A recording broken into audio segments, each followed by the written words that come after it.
and then we have an airport on that end too. Anyway, don't get me going. But proper forward-looking infrastructure is critical if we're going to keep this population growth going and therefore stimulating what's happening out here in the Fraser Valley. And so I would like to bring up this next panel. And in order to introduce this next panel, we're going to talk about this infrastructure. It sounds boring. It is critical infrastructure. These numbers look good. And that's because there's some infrastructure. If there's no infrastructure, these numbers get worse and worse. So, Jocelyn Young, manager of the External Relations Gateway Strategy at the Vancouver Fraser Port Authority, has sponsored this panel, and she's going to introduce your MC. So thank you, Jocelyn. You can welcome her, please. Thank you, Don. And as mentioned, my name is Jocelyn Young, and I'm Manager of External Relations for the Vancouver Fraser Port Authority. I'm particularly excited to be here with business leaders in the Fraser Valley today because I grew up in Abbotsford. Yeah, local. Yeah, thanks, Alex. In fact, my first exposure to business was picking eggs at Ed Froze's farm. When I was in elementary school, if I wanted to play with my friend Jeanette, I had to help her with her chores first. And I think this is something the dads cooked up. I don't know what they were doing while we were working, but this instilled some quality work ethic that I know you can all relate to. And when I was last at an event in Chilliwack, I asked the audience to raise their hands if their chores involved a barn. I was surprised there weren't enough to suffer with me. So here, Abbotsford, where are we at? Chores in a barn? Okay. And if you weren't in a barn, you were berry picking, I know it. Right? Yeah, there we go. So, I'm in good company. But some of you may wonder, besides taking a trip down memory lane, why I'm here today and the port's connection to the Fraser Valley. Well, Canada is a trading nation, and we are intricately connected to the rest of the world. For example, farmers and businesses in the Fraser Valley ship their products through the Port of Vancouver to customers in Asia.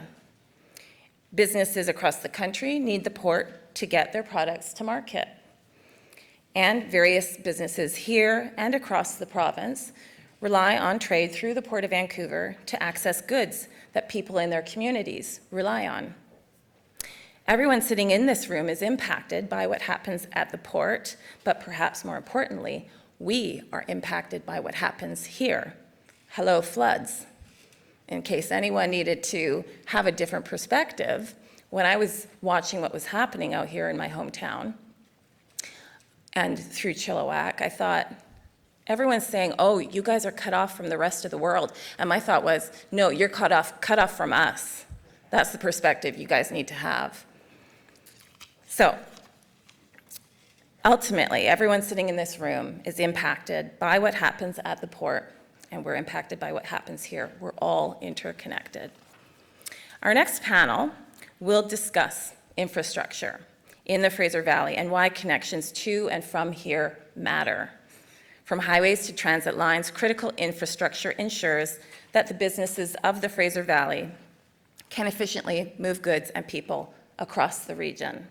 The panel will address connectivity to and from the Fraser Valley and will unpack the investments that are needed to support economic activity here and across the province. To lead us in that conversation, I'm pleased to introduce my good friend, Jason Lum. Jason is chair of the Fraser Valley Regional District and is a strong voice for the regional economy. In addition to his role at the regional district, Jason is deputy mayor of the city of Chilliwack and brings years of leadership experience in economic development and supporting his city's business community.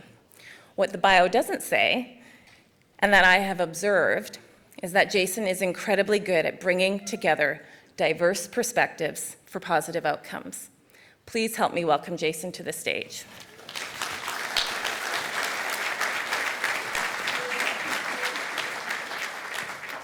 Hey.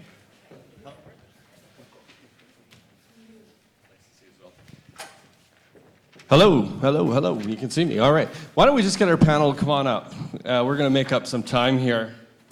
Ken, thanks for that sunshiny presentation. That was great. I was looking forward to being here this morning. After last night, long-suffering Canucks fan, like many of you. I gotta say though, driving past the Abbey Canucks signs on there, my God, are we ever proud of Artur Silovs, right? Like, so whatever you're feeding them in Abbotsford, the good Abbotsford produce, this guy is amazing. Anyway, we're going to make up a little bit of time, and I'm going to jump right in. So thank you, Jocelyn, for your kind introduction. It's so nice to see you. Jocelyn and I got to work together for many years, and you just can't understate the value of having someone who's very familiar with local government also be a good friend to us at Port Metro. So thank you so much, and thank you for your sponsorship. Thanks to everybody who's here in the room today. I see a lot of familiar faces, and look forward to having this conversation. So this morning we're going to talk about infrastructure, and it's my pleasure to introduce our panel. Actually, I'm going to get them to introduce themselves. And just take, just a couple of minutes for some opening remarks. Talk about you and maybe the organization that you represent. And maybe we'll start with Troy. Israel, my homework name is Siamuk Alawak. My English name or GST name is Troy Ganzeveld. And I'm a member of Sumas First Nation. I was elected to council for my first term 2 years ago, so this is all relatively new to me, and but I've had a long history working with infrastructure, civil construction, and working within the community with our land code. So thank you. Good morning, happy Tuesday, and good morning, Fraser Valley, and good to see you, Troy. We went to school together, played rugby together. Good morning, panel members. I represent the city of Abbotsford. So in 1996, our airport had 3,000 passengers, and the biggest revenue source was raspberries by line item. So, we believe in agriculture, and we still believe in it today in our airport. And since 1997, the city of Abbotsford has owned and operated an international airport. And fast forward to 2015, we created a model that is unique. It's one of the very few airports in the world that aligns its business model around with carriers, like ultra-low-cost carriers. We've made travel more affordable and accessible for Canadians. We had 490 in 2015, ended last year at 1.275. The movement of goods and people is important to the nation, to our region. We also represent a large aerospace cluster. So there's one asset in the Fraser Valley that can change the look and feel of it, and we believe it's an airport, and along with border crossings, highways, and other key infrastructure, and enabling and re-energizing private sector opportunities and working with our partners. So we have Cascade Aerospace, Marshall Aerospace, WestJet, Flair Airlines, and so many others call this region home. And these companies bring global opportunities right here for us in the region of Fraser Valley. Hi, I'm Kelly Scott, the BC Road Builders and Heavy Construction Association. Our members are the ones that build this province on behalf of the Ministry of Transportation and maintain the byways and highways.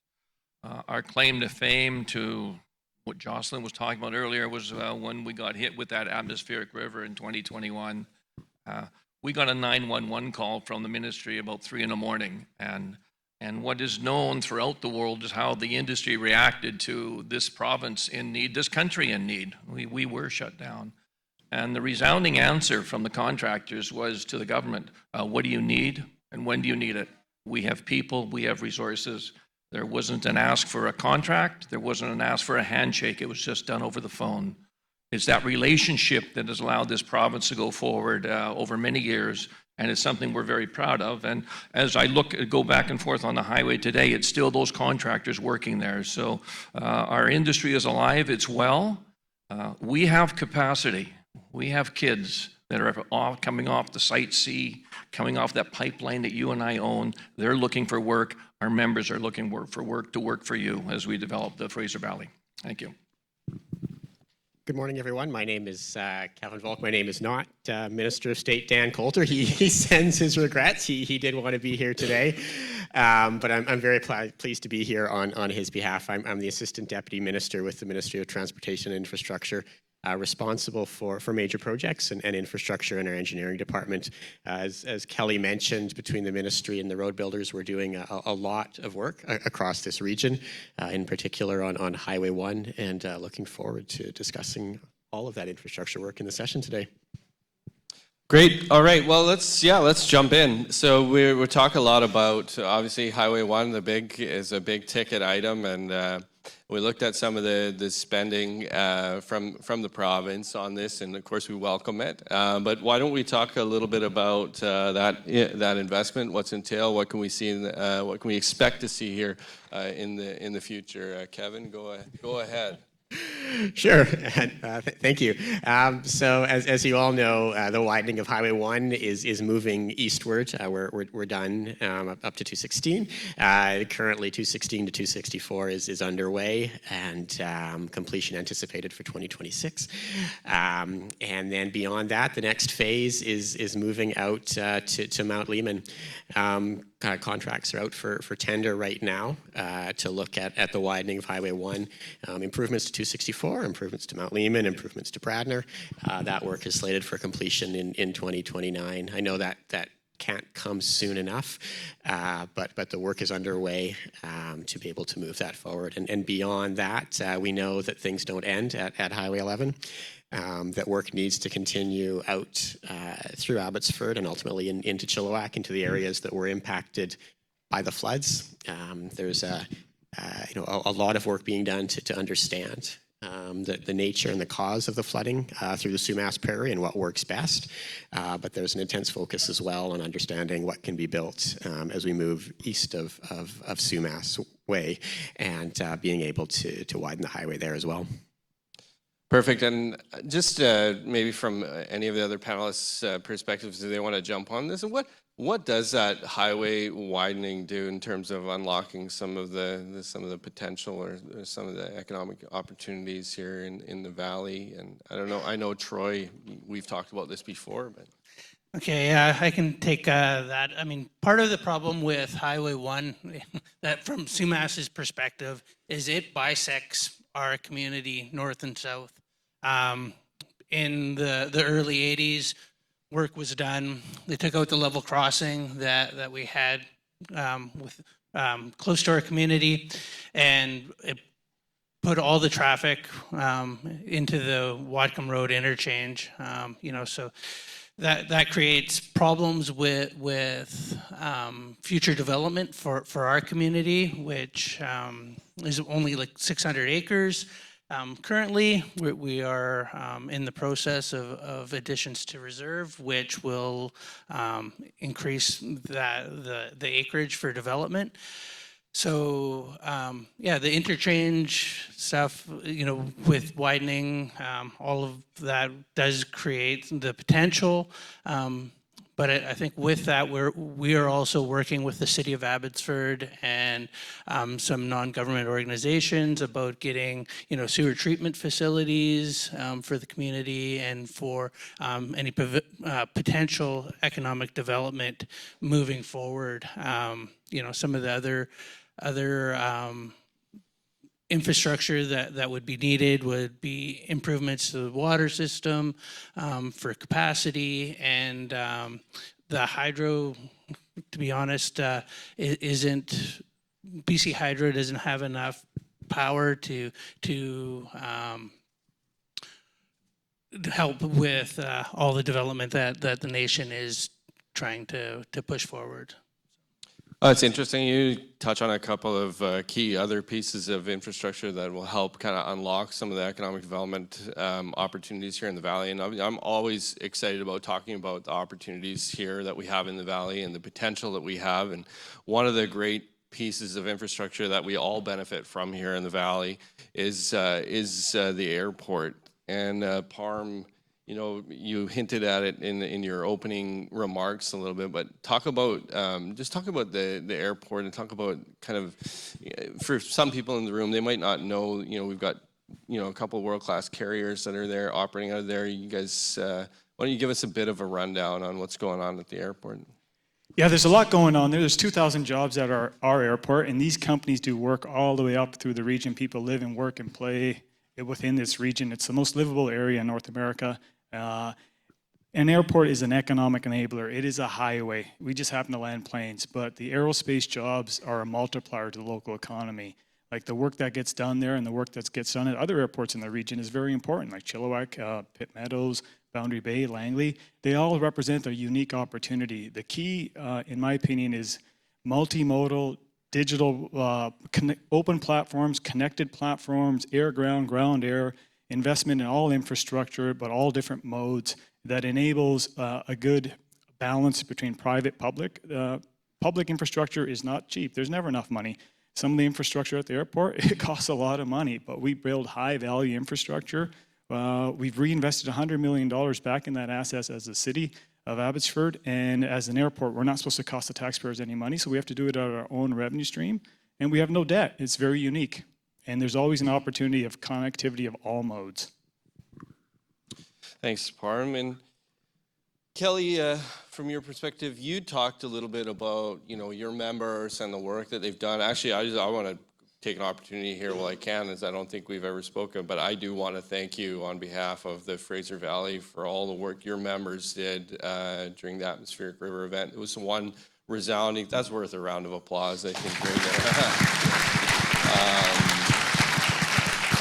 It's one thing, resoundingly that we heard, when that event was happening was that, contractors, the ability to ramp up and just get the job done, get what needed to be done to open up, in some cases, some of the critical infrastructure links that were lost during that event, but also just the fact that, they were looking for how they could provide solutions and do it quickly. And Kevin, I got to say too, Modi was one of the better ministries that we got to work with. Part of the reason I think was, to be fair, was they kind of looked to their contractors and said, what needs to be done, who's out there on the ground and can mobilize quickly. And so we see what happens when the government works very closely and well, and I'll say trusts their contractors to get the jobs done. What are some of the other big infrastructure projects, I guess, Kelly, I'll ask you, that your members are kind of working on and involved in that enable some of these important opportunities that we're looking for here in the Valley? Sure, and to your point on the Coquihalla rebuilding, we can't emphasize enough the change of leadership on that whole contract. Was collectively done, and it was a crisis. They came together, and there wasn't a lot of time for sidebar meetings. It was, we've got to get this thing done. And what looked like about a 2-year project was completed in 35 days, which we're very proud of. But the other one we're very, very proud of, it was 0 lost time accidents. So nothing was compromised, and we still have fish coming up the Coquihalla River. So the contractors take their business very seriously. Environmental protection is very important to us, so that bodes well as we go forward. It was also a time, we've been telling most stakeholders, all government and private owners too, it's the red tape that really slows us down and costs you as owners a lot of money. And now we have a real live example of that Coquihalla and what was done, how everybody stood back and let the contractors get on with the job. And this is what they delivered for you. So that red tape, it slows things down. It's very costly. Contractors price it into their contracts. You, as in the Fraser Valley, they all pay for it. So other projects our members are looking at out here, obviously the highway number 1 is very important to us, and we see a lot of that happening. We're very pleased the government has decided not just to give it to one big contractor, and has broken it up a bit. We often cite the example when we built the Coquihalla 1,000 years ago, 13 different contractors worked on that project. And our message there to government is those 13 contractors taught and raised 13 families, if you will, of young engineers how to work in this environment that we've got here. And that carried on as we went and built the Sea of the Sky. So it was important that we continue to see an investment in those smaller projects. We're always going to need the big boys, as we call them, the international companies, but we need the home grow, what we're doing here. And you drive along the highway now, you see Jake's, local company, you'll see Hall out there, Jacob Brothers, a lot of local construction companies going after that business. T2, the Terminal 2, is near and dear to our hearts. We're quite excited about what we see there. We recently met with Metro Vancouver, Ports Vancouver, BC Hydro, and TransLink and MOTI, and went through their list of projects they've got coming forward, and you got tired of writing down all the zeros behind the numbers. There is a lot happening in this province over the next 5 to 10 years, and ministry's very busy, but a lot of the private stakeholders, if you will, are going to be very busy going forward too. So we see a fair amount, and it's critical when I start talking T2 and a lot of that stuff. This infrastructure, as we come through the valley here, is so critical that we can have those trucks going. I think I was told the other day there's 5,000 trucks a day going up and down the Coquihalla, and I followed about 20 of them on the way out from the North Shore this morning. So they don't go very fast, but it is critical when we've got 2 lanes going one way or the other, how we have to expand this to open up the infrastructure going forward.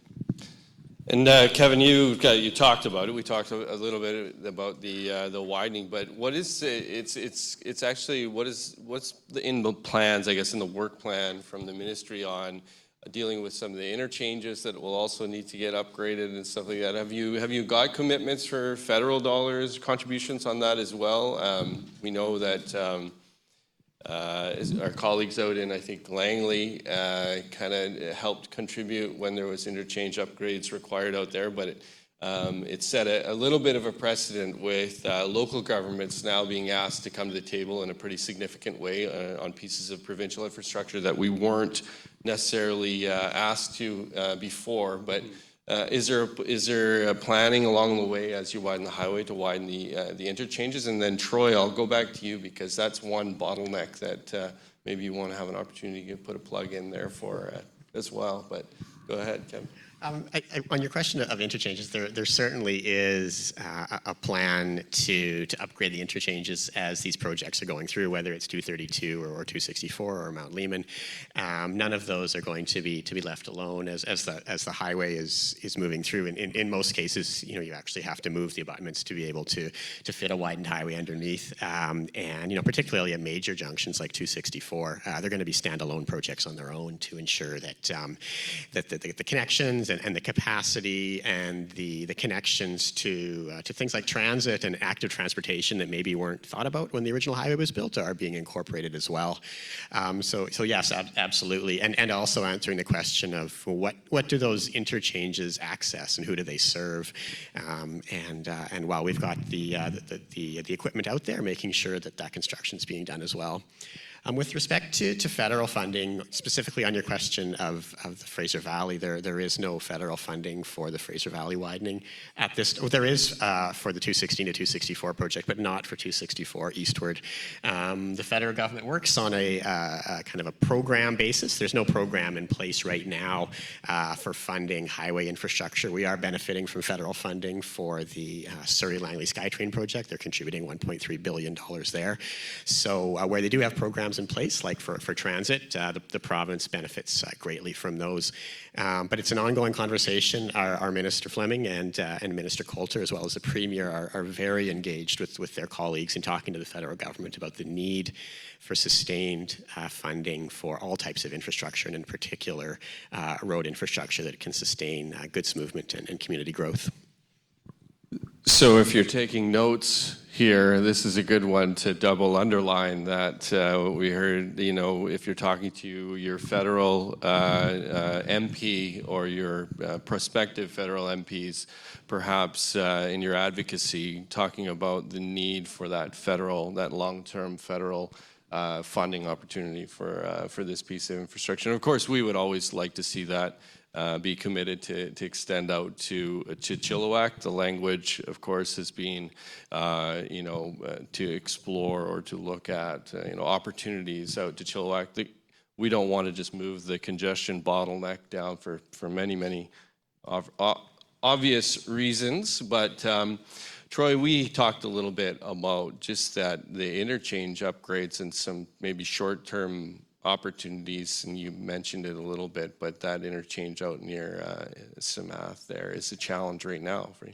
Yeah, the Wadcombe Road interchange, if there's any congestion or anything on the highway, accidents, anything like that, it ends up, the north and south parallel both get congested, and that becomes an issue. So, you know, even the thoughts of some temporary solutions where potentially having a level crossing off the, I guess, the eastbound traffic to our south property could help with that. Currently, there is a level crossing that is there, but it's too far east as it misses our community. So with any of the developments that would be done, we'd need some access. Hey, Kelly, you mentioned it a little bit in your opening remarks to that your members, you know, they're eager to get to work, and obviously working on some of the biggest infrastructure projects across the province. And I was going to ask about some of the challenges. I've heard about skills and labor shortages across, you know, many different industries, and you seem to have a fairly optimistic view that there's people and readily available. They're coming off other big infrastructure projects. You know, I had heard that, or I guess anecdotally, a lot of the people working on some of those big projects were coming from out of province. So you don't expect them to go back to some of their home provinces, or maybe you know, they've seen the light, they've seen beautiful British Columbia, and they're just going to stick around. So skills shortage is not something that that you're getting challenged with in your side of the house? Yeah, thank you. We're a different industry when we talk construction. We talk the horizontal, which is what we are, tunnels, bridges, roads, and then there's the vertical. And we both draw on different skilled trades. Ours mostly are heavy equipment operators. The odd mechanic will need to run the equipment. We're not heavily engaged with electricians, plumbers, glaziers, or whoever, where the skilled trades are hurting. So it's been an exercise to explain the difference, that we're horizontal. And in the horizontal industry, we look at Site C Dam, where we took a whole bunch of people up there, thousands of them, and we trained them to be a heavy equipment operator in British Columbia, how we have to operate equipment. That heavy equipment job's gone now. We saw that in the pipeline. Those, you know, they move around. They're nomads, if you will, the pipeline contractors, but there's a lot of kids that worked on those jobs, trained in how to run equipment in British Columbia. Those are the kids we're looking for, and we're starting to see them migrate down now.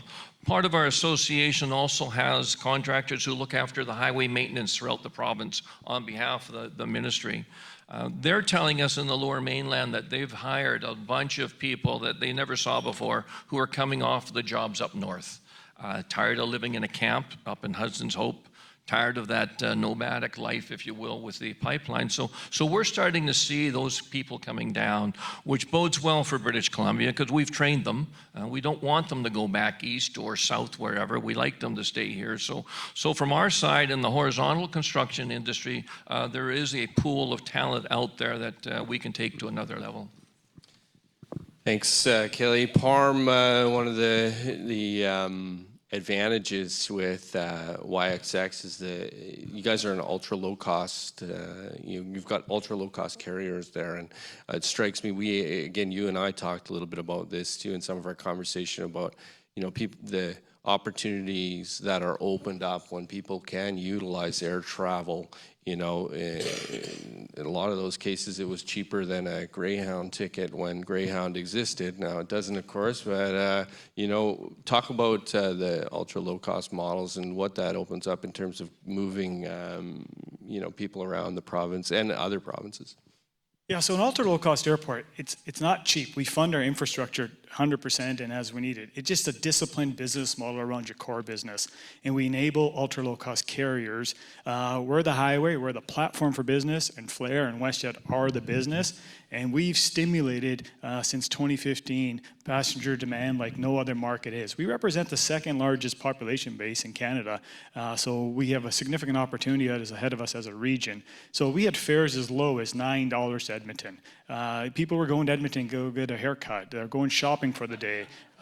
booking cabanas at West Edmonton, at the West Edmonton Mall and coming back. Ultra low-cost carriers stimulate travelers, and they're like a dollar store. If you don't have a dollar store, not everyone can afford to go to London Drugs and buy everything other than essentials. And the ultra low-cost carriers bring something to the market that's otherwise not available. We were the last G7 country to get ultra low-cost carriers. We at the City of Abbotsford and the Airport Authority realized there's an opportunity. We aligned our model. We were kind of pioneers. We saw this before anyone coming in 2013-14. We readjusted.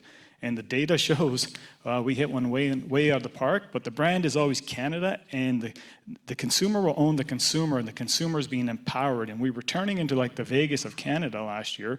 Thursdays, the parking lot would just load up. By Monday mornings, it was dropping. People were going back to work on Tuesdays and Wednesdays, but people were flying trans-con. The airlines have never seen people fly to Toronto for 3 days for leisure. And it shows the market is there. And if you can't move it, you can't sell it, but there needs to be an ecosystem of value. Thanks, Parm. It's opened up the Fraser Valley to a bunch of folks that may be not as familiar with us. So you're talking about the Fraser Valley advantage and the opportunities that exist here.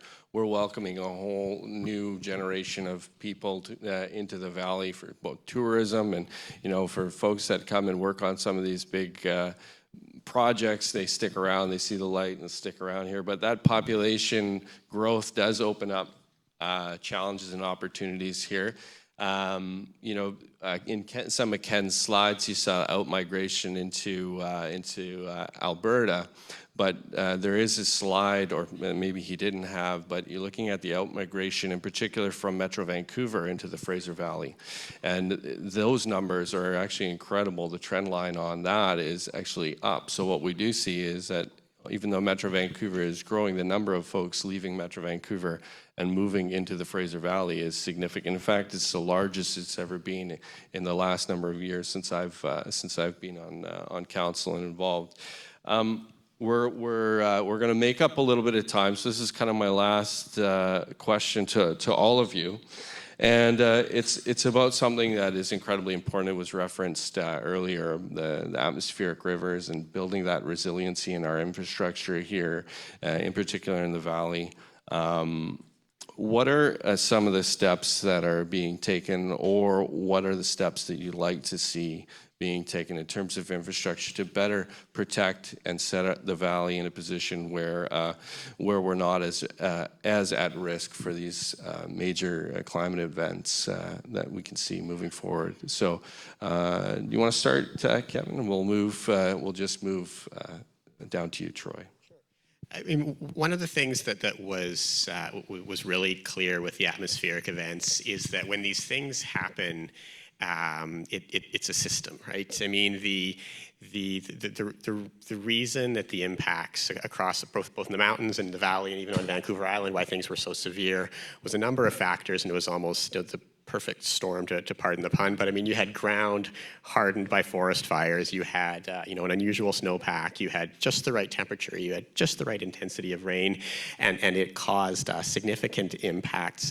But a lot of those, the reasons for the storm and the impacts didn't necessarily have anything to do with the design of the road, particularly in the Fraser Valley. When the floods moved away, the water moved back, and the road was we had damage elsewhere in the province, but in the valley, the road was fine. We kind of cleaned it up, and it was ready to go. But it begs a lot of questions about how to avoid that from happening again.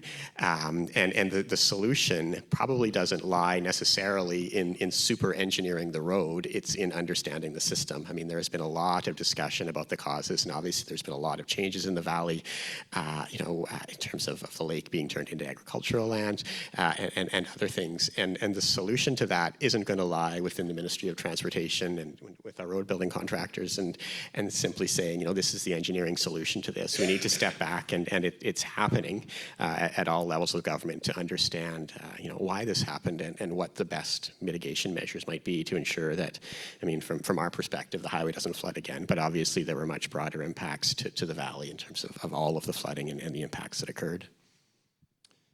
Kelly? Yeah. From our side, that atmospheric river was 2.5 years ago, and we thought at the time, even Trump was made to say that there is a problem with our climate change, and we thought government might react a little quicker in terms of mitigating what we saw here with the floods.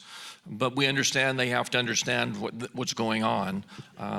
We do know, though, that government has changed. We noticed this when they're starting to engineer and make these things bulletproof or climate change proof. And the example we use is that Sea to Sky Highway that was built, I think it was for the Olympics. But I remember Whistler always getting shut down with slides in the 70s, the 60s and 70s. You never got up there for a long time. Well, they rebuilt that highway, and we don't have that issue. And if you drive up there, you see that the government and MOTI looked at what was going to happen and tried to mitigate if there were slides. This is what we need to have there. So the technology is there. I guess it's a matter of understanding what plans need to go forward, as Kevin was saying. Certainly the contracting industry is ready to work, and this flooding out here is a concern to everybody. So we're waiting for governments or whoever collectively is going to put their foot down and get on with it. But the industry is ready to go to work. Yeah, my quick comments on that is that Mother Nature and inclement weather is causing a lot of havoc around the world. We played an important role. They showed the importance of airspace and airports. I think we registered 700 movements between Abbotsford and Chilliwack during those days of the flood. But the one area we don't see, we always see bricks and mortars as human, but the airspace is a visible highway. You know, you're going to see drone deliveries to your home. You're going to see other movements of connecting air-ground, ground-air into single platforms. You're going to see companies like digital, and we talk about infrastructure. We always think of brick and mortar, but the silent sleepers in this are companies like Uber now will take you couch to couch, and we're not talking voice-activated stuff in one seamless ticket where your Uber driver is bringing you to the airport, prints out your bag tag in the car and weighs your bag before you get out and hands you your lunch, and away you go, right? Leveraging these platforms is going to be key to Canada's success. And now Uber just signed an agreement with Costco where Uber Eats will pick up your Costco supplies and drop them off. And partnerships is the new form of leadership.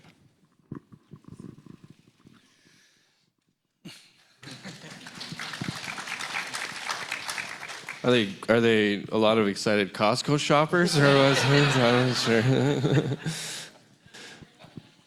Yeah, I mean, as our climate changes and the impacts of weather events like the atmospheric river event of 2021 happen, I think we have to look at kind of the best mitigation measures that going forward. We also have to look back 100 years ago when the lake was drained and kind of the infrastructure that was put on the landscape. Obviously never looked at events like that happening, kind of and the downfalls that infrastructure had on the environment and kind of how we can improve the infrastructure to improve kind of the agricultural capacity and improvements. So I think as we move forward with dealing with the other levels of government, I think the municipality has been at the table, the province has been at the table, First Nations have been at the table. We have been lacking the federal governments at the table, and which I'd really like to see happen. We've been dealing with the transboundary issue with the Nooksack water with Washington State representatives and the tribes down there. So moving forward, it would be great to see federal involvement in that same process. So, thank you. Thanks, Troy. And I just want to take an opportunity to thank all of you for taking some time with us today. And I'll give a shout out again to those in the room who are decision makers and who have opportunities, I guess, to take this message, some of the messages you'll hear today, back to your respective constituents. Is that this really is the Fraser Valley's time right now. We've got a massive amount of opportunity out here. There's a lot of will. There's the collaboration, as been mentioned a number of times this morning. Just the opportunity here to invest is incredible. And what we are lacking right now is some of the key infrastructure that will help unlock some of that private sector investment. So if I was going to make a bit of a push, it would be to get on, like as Kelly said, let's get to work, let's get some of these folks to work. It makes me so proud when I get to drive to work and see some of those local homegrown contractors here. They're employing our young people here. They're enabling the opportunities for people to live, work, and stay right here in the Valley. So it's a huge opportunity, and each one of you are involved in that, and I just want to thank you for your time today.